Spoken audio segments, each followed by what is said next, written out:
Have you ever tried the sweet and comforting soup that is a staple in Japanese dessert culture? Today, we're diving deep into Zenzai, Japan's beloved red bean soup. Zenzai is a traditional Japanese dessert, primarily made with azuki beans. It's not just a simple soup, but a blend of flavors that have been enjoyed for centuries. The red azuki beans are simmered until soft and then mixed with sugar to create a thick, sweet broth. This process ensures that the soup is both comforting and delicious. Zenzai often comes with chewy toasted mochi on top, adding a texture contrast to the smooth bean soup.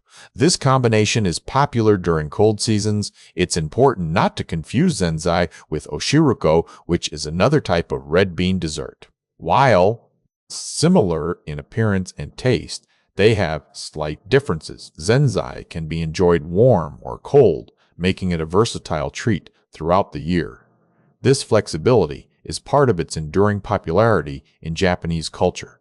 Beyond being a dessert, Zenzai also symbolizes warmth and comfort in Japanese tradition, often served during special occasions or as an everyday treat. So, there you have it, the sweet history and cultural significance of Zenzai. Have you tried this delightful soup before? Share your experiences in the comments.